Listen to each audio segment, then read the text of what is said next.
அனைவருக்கும் அனைத்து வளங்களும் நலங்களும் கிடைக்கட்டும். டீச்சர்ஸ் இன்னைக்கு என்ன பார்க்க போறோம் அப்படின்னா, யூடேஸ் பிளஸ்ல என்னென்ன அப்டேட் இருக்கு, அதை எத்தனாம் தேதிக்குள்ள முடிக்கணும்னு சொல்லியிருக்காங்க அப்படின்னா 10/2/2025 முடிக்க சொல்லியிருக்காங்க. அதாவது நம்முடைய எமிஸ்ல இருக்க மாணவருடைய எண்ணிக்கையும் யூடேஸ் பிளஸ்ல இருக்கக்கூடிய மாணவருடைய எண்ணிக்கையும் ஒரே மாதிரி இருக்கணும். அப்படி இல்லை அப்படின்னா அதுக்கு என்னென்ன பணிகளை மேற்கொள்ளணும் அப்படிங்கிற பத்தி நான் ஸ்டெப் பை ஸ்டெப்பா சொல்றேன்.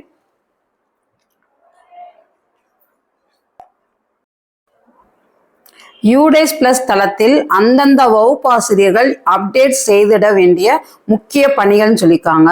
மாநில அரசின் எமிஸ் தளத்தில் உள்ள தங்கள் வகுப்பு மற்றும் தங்கள் பிரிவு பள்ளி மாணவர் எண்ணிக்கையும் மத்திய அரசின் யூடேஸ் பிளஸ் தளத்தில் உள்ள தங்கள் வகுப்பு மற்றும் தங்கள் பிரிவு மாணவர் எண்ணிக்கையும் ரெண்டுமே சரியா இருக்கணும். நான் ஏற்கனவே சொன்னதான்.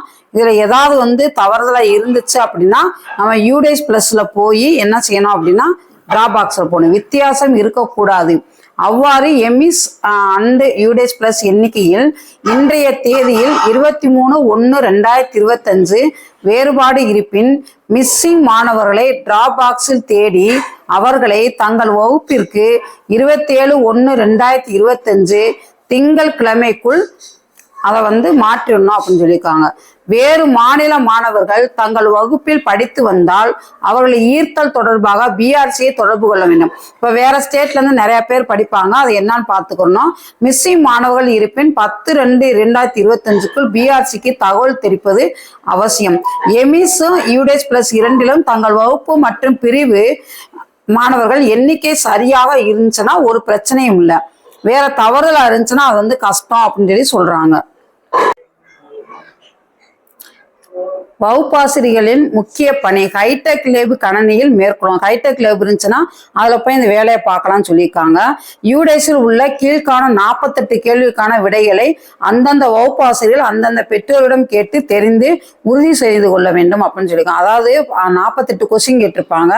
48 கொஸ்டினுக்குமே நம்ம பேரண்ட்ஸ்கிட்ட கேட்டு தான் அதுக்கு எழுத முடியும். அவரவர் வகுப்பில் உள்ள மாணவ மாணவிகள் அனைவருக்கும் 48 கேள்விகளுக்கான பதில்களை கவனமாக பிழையின்றி ஹைடெக் லேப் கணனி வசதியை பயன்படுத்தி அவரவர் ஓய்வு பாடவெளிகளில் அப்டேட் செய்திட வேண்டுகிறோம் அப்படின்னு சொல்லியிருக்காங்க. அதாவது நம்மளுக்கு ஏதாவது லெசர் பீரியட் இருந்துச்சுன்னா அப்போ போய் பண்ணுங்க. அதுக்கு லாஸ்ட் டேட் 10/2/2025 அப்படின்னு சொல்லியிருக்காங்க. 48 கொஸ்டின் கேட்டிருக்காங்க. அந்த கொஸ்டினுக்குரிய ஆன்சரை அப்டேட் பண்ண. அது என்னென்ன கொஸ்டின்னா, ஜென்ரல் ப்ரொஃபைல் அப்டேட் செய்ய வேண்டிய 21 கேள்வி கொடுத்துருக்காங்க. ஜென்ரல் ப்ரொஃபைல் என்னென்ன கேள்வினா, அவங்க என்ன ஜென்ரு, டேட் ஆஃப் பர்த், பிறப்பு சான்றிதழ் உள்ளபடி எஸ்எஸ்எல்சி மார்க் ஷீட்டில் உள்ளபடி. இப்போ ஹைஸ்கூலுக்கு ஹையர் செகண்டரி ஸ்கூலுக்குலாம் எஸ்எஸ்எல்சி மார்க் ஷீட்டில் இருக்க மாதிரி வைக்கணும். அவங்க அம்மா பேர், அடுத்து மார்க் ஷீட்டில் இருக்க மாதிரி இருக்கணும். அப்பா பேர் அந்த மார்க் ஷீட்டில் இருக்க மாதிரி இருக்கணும். குழந்தையோட ஆதார் நம்பரு இது எல்லாமே இருக்கிற மாதிரி இருக்கணும். அடுத்து ஆதாரில் உள்ளபடி குழந்தையின் பெயர் ஸ்பெல்லிங் மாறாமல் இருக்கணும்னு சொல்லியிருக்காங்க. ஆதாரில் எப்படி இருக்கோ அதே மாதிரி தான் அதில் இருக்கணும். அடுத்து address, pincode, mobile number, alternative mobile number இருந்தால் அந்த நம்பரே கொடுக்கணும். ஸ்டூடெண்ட்டோட மெயில் ஐடி, குழந்தையின் தாய்மொழி, அவங்க தாய்மொழி தமிழா என்னன்னு சொல்லி அடிக்கணும். கம்யூனிட்டி சர்டிஃபிகேட்ல ஜாதி சான்றிதழ் என்ன இது இருக்கோ அதை அப்படியே போடணுருக்காங்க. இப்போ இது பார்த்தீங்கன்னா எஸ் எனில் அந்த என்ன திட்டத்தில் ஏதாவது திட்டத்தில் சேர்ந்துருக்காங்களா அப்படிங்கிற கேட்டிருக்காங்க.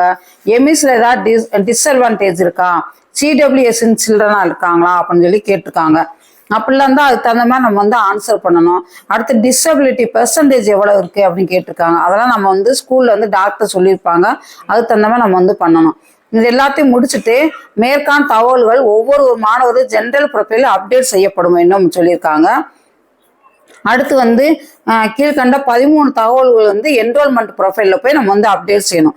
அது என்னென்ன பார்த்தீங்கன்னா, admission number, admission date, medium, previous class result, previous year school, previous year class, RT administration, அடுத்து class section, language studying, groups, science arts, இது எல்லாத்தையுமே நம்ம கரெக்டாக இருக்கான்னு சொல்லி செக் பண்ண சொல்கிறாங்க.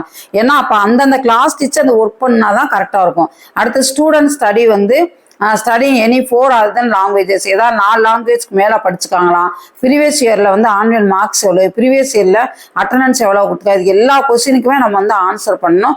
இந்த 14 கேள்விகள் அடங்கிய தொகுப்பு ஃபெசிலிட்டி ப்ரொஃபைலில் தங்கள் ஒவ்வொரு வகுப்பில் உள்ள ஒவ்வொரு குழந்தைக்கும் அப்டேட் செஞ்சாதான் அடுத்து வந்து இது ரெண்டுக்குமே ஈக்குவலா இருக்கும், இல்லைன்னா ஈக்குவலா இருக்காது. இப்போ அதுல நிறைய கொஸ்டின்ஸ் கொடுத்துருக்காங்க. Facilities provided to students this year 2024-25. இதுல வந்து 2024-25ல என்னென்ன இருக்குன்னு சொல்லணும். அடுத்து சிடபிள்யூஎஸ்ன்னு சொல்லியிருக்காங்க. அடுத்து எஸ்எல்டி டைப் சொல்லியிருக்காங்க. ஸ்பெசிபிக் லேர்ன் டிசபிலிட்டி ஸ்கிரீன்டு அதை கேட்டிருக்காங்க. இதெல்லாம் நம்ம பண்ணியிருக்கோம் ஏற்கனவேவும்.